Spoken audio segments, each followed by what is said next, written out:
मंजिल क्या है, रास्ता क्या है, हौसले हों तो फिर फासला क्या है। BSc second semester physics DC and AC circuits unit 5 के वो सारे के सारे most important multiple choice question देख लेते हैं जो इस साल पेपर में आने वाले हैं। ओनली 30 एमसीक्यू और यूनिट 5 फिनिश। जिस तरह से सूरज पूरब से निकलता है उसी तरह से हर साल ये क्वेश्चन पेपर में रखे हुए होते हैं। चलिए देख लेते हैं वो कौन कौन से एमसीक्यू हैं जो इस साल आपके पेपर में आने वाले हैं।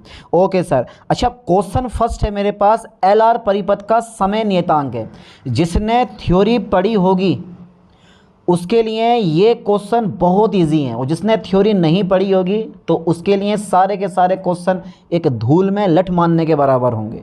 चलिए, अच्छा क्या लग रहा है आपको इस क्वेश्चन फर्स्ट का आंसर क्या होगा। एलआर परिपथ का समय नियतांक है, समय नियतांक है। इसका राइट ऑप्शन जो है वो है हमारा ए नंबर। ठीक है, ए पे टिक लगाओ, एल अपोर आर। आगे बढ़ने की ज़रूरत ही नहीं है, बस खाली पहला देखो। देखो एल आर परिपथ का समय नियतांक होता है, हमेशा क्या होता है, एल अपोन आर होता है। ठीक है, याद कर लो ठीक से। Okay sir, okay. अच्छा, क्वेश्चन नंबर 2 मेरे पास आ गया।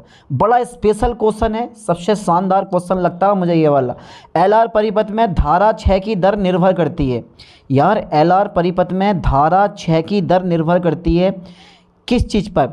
एल के मान पर, इस पे डिपेंड करती है, एल के मान पर भाई, भाई किस पे डिपेंड करती है, आर के मान पे डिपेंड करती है, समय नियतांक के मान पे डिपेंड करती है। तो यार मेरी मानो तो इसका राइट ऑप्शन जो होगा ना वो ये वाला है, ये समय नियतांक के मान पर डिपेंड करती है एल आर परिपथ में धारा 6 की दर।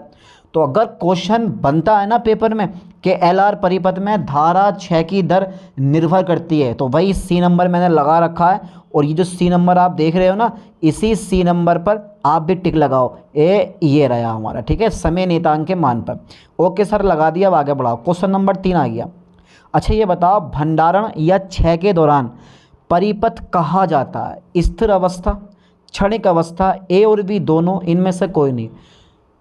देखो बहुत से बच्चे पता क्या करते हैं, जहाँ भी ए और बी ऑप्शन हो उस पर टिक लगा देते हैं, जहाँ भी उपर्युक्त सभी हो उस पर टिक लगा देते हैं। तो ऐसा नहीं होता, ध्यान से क्वेश्चन पढ़ना है और उसका आंसर जो तुम्हें लग रहा है ना कि यार ये राइट होना चाहिए, वही लगा के आना है। तो भंडारण या क्षय के दौरान परिपथ कहा जाता है, तो भाई क्या कहा जाता है, जल्दी बताओ। क्षणिक अवस्था कहलाता है। ठीक है, ये जो हम देख रहे हैं ना, ये वाला जो ऑप्शन है हमारा बी नंबर, बी नंबर, ये क्षणिक अवस्था कहलाता है। ठीक है, इसको ठीक से याद करो, समझो इन क्वेश्चन को, बहुत इंपॉर्टेंट क्वेश्चन है।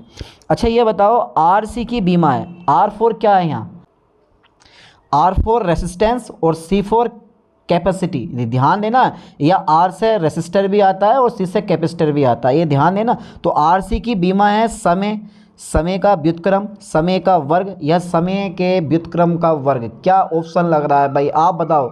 आप बेटा जरा दिमाग लगा के मुझे बताओ कि इसका सर राइट ऑप्शन कौन सा होगा। अच्छा क्या लग रहा है, समय, समय लग रहा है। हाँ सर बिल्कुल राइट ऑप्शन है, ए नंबर इसका राइट लगाओ, समय। आर सी की बीमा है, क्या है, समय। आर सी की बीमा हमेशा टाइम होती है, जब निकालोगे तो आप सेकंड मिलेगी तुम्हें। ठीक है, एक क्वेश्चन और लिया है मैंने इसी में का यार, क्योंकि पेपर में पूछता है। अच्छा, एल आर परिपथ में धारा वृद्धि का समीकरण है।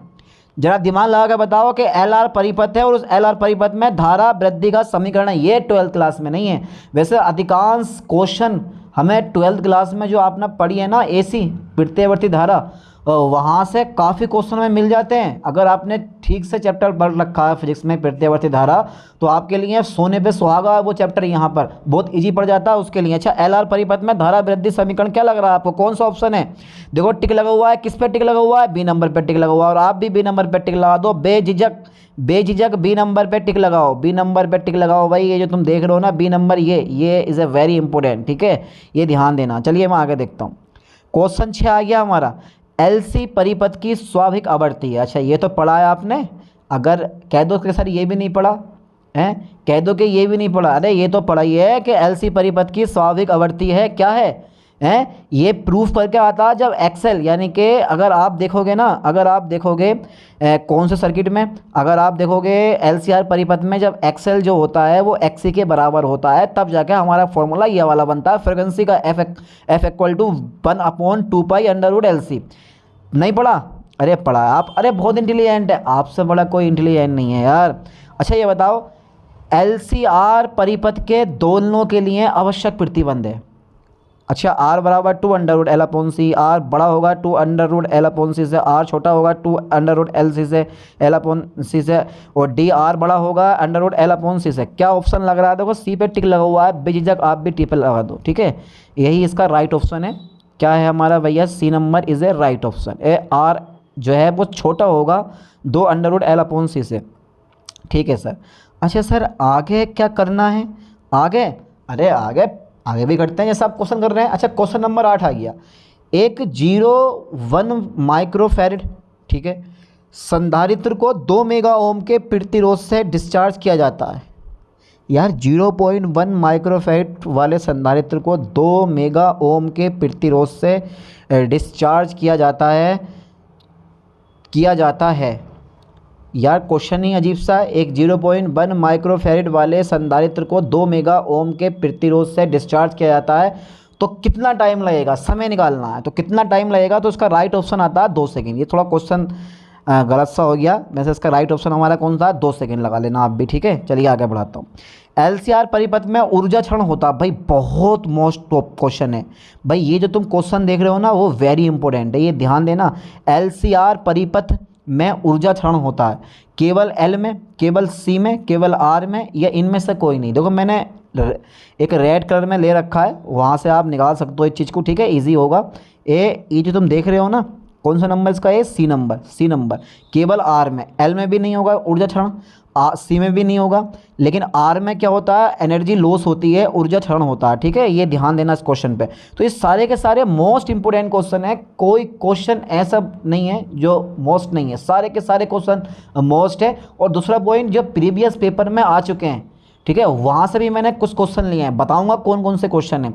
जैसे देखो एक क्वेश्चन ये हो गया, शेयरिंग ब्रिज का प्रयोग निम्न का मान प्राप्त करने में किया जाता है। अच्छा इस शेयरिंग ब्रिज का प्रयोग आपने पढ़ा होगा, शेयरिंग ब्रिज पढ़ा होगा आपने, एसी ब्रिज पढ़ा होगा आपने, डीसी ब्रिज पढ़ा होगा आपने, मैक्सवेल ब्रिज पढ़ा होगा आपने। इन सबका अपनी अपनी जगह यूज़ होता है।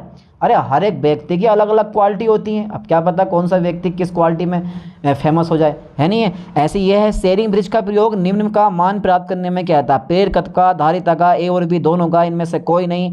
तो शेयरिंग ब्रिज का प्रयोग जब भी आप करोगे, कि शेयरिंग ब्रिज का प्रयोग जब भी आप करोगे, हमेशा हमेशा बेटा हमेशा हमेशा कांगेरे ये रहो ए धारिता के लिए, ठीक है। लाइन पे ध्यान देना, किसके लिए? ये धारिता जो तुम देख रहे हो ना, इसी के लिए यूज़ होता है। इसका जो राइट ऑप्शन है धारिता, भाई ये पेपर में आ गया, इसे कोई रोक नहीं सकता, इसे कोई रोकने वाला पैदा ही नहीं हुआ है। या 100% श्योर क्या होगा? पेपर में आएगा, ठीक है। चलिए सर ये 100% श्योर पेपर में आएगा, आपने कह दिया और हमने समझ लिया। अच्छा क्वेश्चन नंबर 11 क्या? मैक्सवेल सेतु का प्रयोग निम्न के मापन के लिए किया जाता है। अबे अच्छा शेयरिंग सेतु का उपयोग किसके मापन में होता है? धारिता के।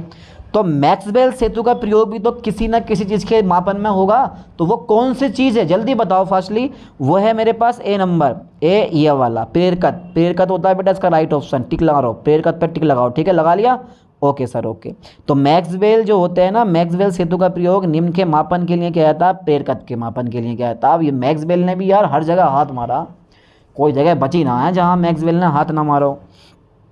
अच्छा क्वेश्चन नंबर 12 है, R C T equal to R C, T equal to R C का जो मात्रक होगा वो क्या होगा? ओम फैराडे होगा, या ओम हेनरी होगा, या हेनरी ओम होगा, या इनमें से कोई नहीं। तो उसका राइट ऑप्शन चुने आप, ए नंबर ओम हेनरी, ठीक है। चलिए हटा दे रहा हूँ मैं इसको फिर, ओके। क्वेश्चन नंबर 13 है, देखो ये क्वेश्चन आया, बहुत दमदार क्वेश्चन है। वही जो तुम ये क्वेश्चन देख रहे हो ना, क्वेश्चन 13 नॉर्टन प्रमेय के अनुसार लघुपतित धारा को दर्शाते हैं। ये बहुत मोस्ट क्वेश्चन है। नॉर्टन, एक थेवेनिन थ्योरम और एक नॉर्टन थ्योरम, इनमें से तो एक या दो क्वेश्चन ऐसे होंगे जो एमसीक्यू पेपर में आपके फंसे हुए मिलेंगे। इसलिए इन दोनों थ्योरम को अच्छे से कवर कर लो, अच्छे से पढ़ लो, जो भी टॉपिक इनसे रिलेटेड है वो पढ़ लो, क्योंकि यहीं से क्वेश्चन बनने वाले हैं आपके, ठीक है। नॉर्टन प्रमेय के अनुसार लघु पतित धारा को दर्शाते हैं। भैया देखो टिक लगा हुआ है, इस पर घबराने की जरूरत नहीं है, हमारा A number I equal to V upon Z I, ठीक है। चलिए सर बहुत बढ़िया हो गया क्वेश्चन, ये वाला भी क्वेश्चन 13। क्वेश्चन 14 आ गया हमारा। अच्छा नेटवर्क प्रमेय को उस नेटवर्क में प्रयोग किया जाता है जिसमें केवल दिश धारा हो, जिसमें केवल प्रत्यावर्ती धारा स्रोत हो। सी नंबर ए और बी दोनों हो, इनमें से कोई नहीं है। तो नेटवर्क प्रमेय को उस नेटवर्क में प्रयोग किया जाता है जिसमें केवल दिश धारा स्रोत हो। बी नंबर है केवल प्रत्यावर्ती धारा स्रोत हूँ, सी नंबर है ए और बी दोनों, और डी नंबर है इनमें से कोई नहीं। तो बेटे इसका जो राइट ऑप्शन है कौन सा लग रहा है भाई आपकी दृष्टि से, कौन सा है? ये वाला है, ये वाला केवल प्रत्यावर्ती धारा है भाई, ये वाला है नहीं है ना? क्या ये वाला है, ये केवल दिश धारा, ये भी नहीं है ना? तो कौन सा है फिर?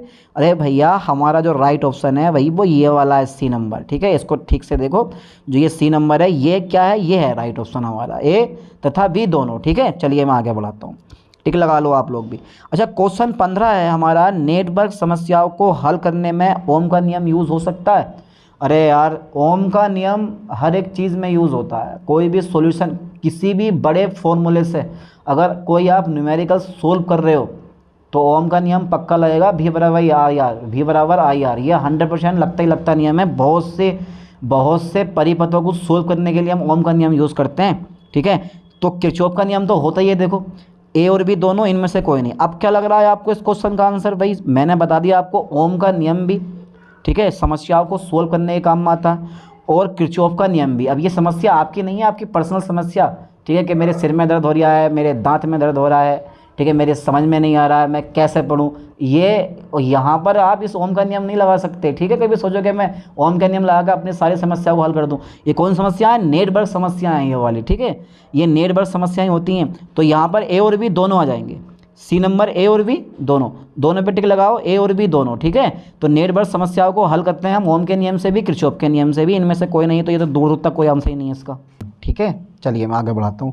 क्वेश्चन नंबर 16 है, नॉर्टन प्रमेय क्या है? भाई ये क्वेश्चन पेपर में पक्का आएगा, इसको मत छोड़ना बिल्कुल भी। ये नॉर्टन प्रमेय क्या है? I L equal to E1 upon Z2 plus ZL, I L equal to V upon R1 plus R2। तो डायरेक्ट बिना सोच समझे इस पर देखो, बी नंबर पे टिक लगी हुई है, और आप भी इसी बी नंबर पे टिक लगा दो। कितना बढ़िया क्वेश्चन है। ऐसे ही होते हैं, पेपर में 4 ऑप्शन दे रखे होते हैं और चारों के चारों अच्छे लगते हैं, उनमें से एक सही होता है, चुनना आपको होता है। चलिए, एसी सेतु का उपयोग किया जाता है, ये है एक दमदार क्वेश्चन। भाई आपने डीसी सेतु यानी कि बीड स्टोन सेतु पढ़ रखा है फिजिक्स में, लेकिन अब ये एसी सेतु आ गया। एसी सेतु का उपयोग आप किस लिए करते हो भाई? जल्दी बताओ, लगाओ ज़रा एक बार दिमाग और, कि एसी सेतु का उपयोग किया जाता है केवल प्रतिरोध ज्ञात करने में, केवल प्रेरकत्व ज्ञात करने में, केवल धारिता ज्ञात करने में, प्रेरकत्व तथा धारिता दोनों ज्ञात करने में। हाँ, अगर हमें केवल धारिता ज्ञात करनी है तो हम शेयरिंग सेतु पर जा सकते हैं, अगर हमें केवल प्रेरकत्व ज्ञात करना है तो मैक्सवेल सेतु पर जा सकते हैं। तो एसी सेतु की आवश्यकता क्यों पड़ती है? अगर दोनों एक साथ ज्ञात करने हैं। समझ में आया कुछ? ऐसे समझ में आ जाता है भाई, अगर ये दोनों आपको एक साथ ज्ञात करने हैं तो आप एसी सेतु का यूज़ कर सकते हो। तो इसका राइट ऑप्शन कौन सा है? 6 नंबर, यानी कि A B C and D, ये 6 नंबर आ गया। चलिए अब आगे देख लेते हैं। अच्छा, क्वेश्चन नंबर 17 है। ठीक है, एसी से ये जो हमें दे रखा है ना, ये वाला, ये आप कहोगे कि सर ये क्या दे रखा है? ये जो है ना हमारा, ये इसको मैं बता दूं आपको, ये जो है आपका ये चीज़, यानी कि 44, ये जो 44 है आपका, ये वाला, ये यहाँ पे गलत है, ये नहीं है। ठीक है, ये डायरेक्ट हमारा एसी सेतु में संसूचक, ठीक है, होता है। एसी सेतु में संसूचक होता है डीसी धारा मापी, एसा धारा मापी, प्रक्षेपी धारा मापी, हेडफोन। अरे बढ़िया, बहुत बढ़िया, हेडफोन होता है। ठीक है, ये क्वेश्चन नंबर 17 बहुत मोस्ट है, इसको आप ठीक से देख के जाना। डीसी धारा मापी, एसी धारा मापी, प्रक्षेपी धारा मापी, लेकिन हेडफोन क्या है? इसका राइट ऑप्शन है। चलिए मैं आगे बढ़ा कर देखता हूँ एक बार। क्वेश्चन नंबर 18, किरचॉफ के नियम लागू होते हैं। भाई किरचॉफ के नियम डीसी सर्किट पर लागू होते हैं, एसी सर्किट पे लागू होते हैं, एसी और डीसी दोनों पे लागू होते हैं, या इनमें से कोई नहीं? क्या लग रहा है आपको? तो किरचॉफ के नियम आप दोनों पे अप्लाई कर सकते हो, KVL and Kirchhoff voltage law and Kirchhoff current law, ये दोनों लॉ होते हैं इसके, और दोनों के दोनों लॉ आप एसी एंड डीसी दोनों करंट पे लागू कर सकते हो या सर्किट पे लागू कर सकते हो। तो इसका मतलब राइट ऑप्शन मेरे पास कौन सा? सी नंबर है। ठीक है, चलिए क्वेश्चन नंबर 19 देखते हैं। थेवेनिन नेटवर्क, देखो थेवेनिन आए, ठीक है, थेवेनिन नॉर्टन, इन दोनों में से भैया 2 या 3 क्वेश्चन आपसे पक्का पूछेगा। थेवेनिन नेटवर्क के लिए खुला परिपथ वोल्टेज होगा, किस पे लगा हुआ है? टिक दिखाई दे रहा है, V equal to EZ3 upon Z1 plus Z3, B number है V equal to Z3 upon Z1 plus Z3, और सी नंबर है V equal to E upon Z1 plus Z3, इनमें से कोई नहीं।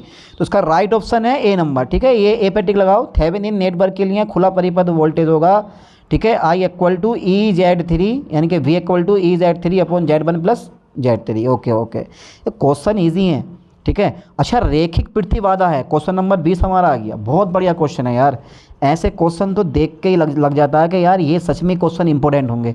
क्या लग रहा है आपको कि रेखिक प्रतिबाधा होगी? जल्दी बताओ, दिमाग लगाओ। केवल ट्रायोड बल्ब में, केवल धारिता, अब है केवल प्रेरकत, डी नंबर है प्रतिरोध प्रेरकत तथा धारिता दोनों में। अरे यार बस मार खा गया यहीं पे। तो हमारा राइट ऑप्शन है डी नंबर, ठीक है। इसका राइट ऑप्शन है डी नंबर, प्रतिरोध प्रेरकत तथा धारिता दोनों में, ठीक है। चलिए, अच्छा एल अपॉन आर की जो बीमाएँ होती हैं वो क्या है? एल अपॉन आर की बीमाएँ या मात्रक क्या होगा? देखो, अच्छा मैं तुम्हें एक बात बता दूं, जो ये हमारा एल अपॉन आर है ना, एल अपॉन आर, ये जो एल अपॉन आर है इसका मात्रक होता है ओम सेकंड, ठीक है।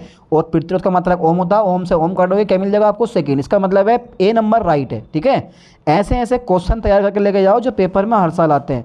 क्वेश्चन नंबर 22 है, एल आर परिपथ का कलांक होता है। अच्छा, एल आर परिपथ का कलांक क्या लग रहा है आपको, क्या होना चाहिए एल आर परिपथ का कलांक? भाई L upon R upon L, R L, 1 upon R L. तो इनमें से एक राइट ऑप्शन है, कौन सा है? वो नंबर है हमारा ए नंबर, ठीक है। ए पे टिक लगा दो, तो ए नंबर हमारा क्या राइट ऑप्शन है। चलो आगे बढ़ाते हैं। क्वेश्चन नंबर 23 आ गया, एल सी परिपथ आवेश क्षरण का समीकरण होता है। Q बराबर Q naught minus T upon C R. B number है Q बराबर Q naught E 1 minus E minus T upon C R. And C number है Q बराबर Q naught E minus K T upon C R. And D number है Q equal to Q naught E T upon C R. तो इसका right option जो है भाई वो ए number है। अब ये देखो क्वेश्चन जो होगा ना वो धूल में लठ मारने के बराबर होगा, क्योंकि ये ऐसी एक क्वेश्चन अभी तक आपने पढ़ी नहीं होगी, क्योंकि थ्योरी पढ़ी नहीं है। तो सिर्फ देख के लेके जाना, इन क्वेश्चन को समझ के लेके जाना। अगर पढ़ा हुआ क्वेश्चन आ गया कर दोगे आप इस टाइप का पक्का। आरसी परिपथ का कलांक होता है, क्वेश्चन नंबर 24 से ध्यान देना। आरसी परिपथ का कलांक होता है भाई, आरसी परिपथ का कलांक हमेशा सी अपॉन आर होता है। लगाओ टिक सी अपॉन आर पे, कर दो ज़रा इसको डिब्बे में पैक। ये जो तुम देख रहे हो ना आर सी अपॉन, ठीक है, सी अपॉन आर, यानी कि आर सी परिपथ का कलांक होता है सी अपॉन आर। आगे देखो ही मत। क्वेश्चन नंबर 25 है, एलसीआर परिपथ, एलसीआर प्रत्यावर्ती परिपथ का शक्ति गुणांक होता है। तो एलसीआर, ठीक है, प्रत्यावर्ती परिपथ का शक्ति गुणांक 1 से कम होता है, 1 से अधिक होता है, 1 के बराबर होता है, या कुछ भी हो सकता है। क्या मानना है आपका? क्वेश्चन नंबर 25 है वही एलसीआर परिपथ, यानी कि एलसीआर प्रत्यावर्ती परिपथ का शक्ति गुणांक होगा, कितना होगा? हमेशा 1 से कम होता है, हमेशा 1 से कम होता है। तो इसमें सोचने वाली बात नहीं है, डायरेक्टली आप 1 से कम वाले पे टिक लगा दो, ठीक है। ये 1 से कम वाले पे क्या लगा दो भाई? टिक लगा दो, ठीक है। ये 1 से कम नंबर पे, चलो ए नंबर राइट हो गया। अच्छा देखो फिर से आ गया हमारा, ये बहुत मोस्ट क्वेश्चन है। ये जो तुम क्वेश्चन देख रहे हो ना, एक ये वाला जो क्वेश्चन है, ये वाला क्वेश्चन, ये थेवेनिन तथा नॉर्टन परिपथ समतुल्य होते हैं।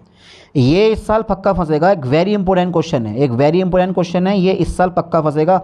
अनुनादी आवृत्ति पर समतुल्य हैं, सभी आवृत्तियों पर, केवल अभिकलित आवृत्तियों पर, या किसी भी आवृत्ति पर। तो केवल ओनली अभिकलित आवृत्तियों पर क्या होता है? थेवेनिन तथा नॉर्टन परिपथ समतुल्य होते हैं। ओके ओके ओके, चलिए मैं आगे बढ़ाता हूँ। अच्छा ये बताओ, सी आर परिपथ का कलांक है। यार सी आर परिपथ का कलांक क्या होगा? ये क्वेश्चन है दमदार वाला। सी आर परिपथ का कलांक होता है इसमें C upon R, R upon C, R C 1 upon R C. तो सी आर परिपथ का जो कलांक होता है वो आर सी होता है, ध्यान देना। सी आर परिपथ का कलांक क्या होता है? आर सी होता है। अच्छा ये बताओ, क्वेश्चन नंबर 28 है, किसी सी आर परिपथ का कलांक वह समय है जिसमें आवेश बढ़ता है। 37%, 63%, 50% एंड 66%। क्या ऑप्शन है इसका? जल्दी बताओ। तो किसी सी आर परिपथ का कलांक वह समय है जिसमें आवेश बढ़ता है। बी नंबर है इसका 63%। ओके। अच्छा क्वेश्चन नंबर 29 है हमारा, एल सी आर समांतर अनुनादी परिपथ, ठीक है, वोल्टेज प्रवर्धन करता है। बी नंबर है धारा प्रवर्धन करता है, ग्राही परिपथ है या अस्वीकारी परिपथ है। तो एलसीआर समांतर अनुनादी परिपथ हमेशा क्या करता है? धारा का प्रवर्धन करता है, यानी कि धारा का एम्पलीफिकेशन करता है। B number is a right option, ठीक है। चलिए मैं आगे देखता हूँ। क्वेश्चन नंबर 30 है, एलसीआर अनुनादी परिपथ, यानी कि एलसीआर श्रेणी अनुनादी परिपथ क्या करता है? वोल्टेज का प्रवर्धन करता है। बी नंबर धारा का प्रवर्धन करता है, ग्राही परिपथ है या अग्राही परिपथ है। तो ये हमेशा वोल्टेज का क्या करता है? प्रवर्धन करता है, ठीक है। हमेशा वोल्टेज का क्या करता है? ये प्रवर्धन करता है। ए नंबर पर टिक लगा लो, ठीक है। तो इस तरह से हमारे ये 30 क्वेश्चन हो गए हैं, और 30 के 30 क्वेश्चन आपको अच्छे से प्रिपेयर कर लेने हैं, और कोई भी क्वेश्चन छोड़ना नहीं है। आपके पास मॉडल है, उस मॉडल के कुछ क्वेश्चन देख लेना, ठीक है। और पूरे का पूरा पेपर जितने क्वेश्चन मैंने करवाए हैं इन सभी से बनने वाला है, कोई क्वेश्चन बाहर से नहीं आएगा, ठीक है। चलिए मिलते हैं नेक्स्ट वीडियो में। नेक्स्ट लेक्चर में। थैंक्स।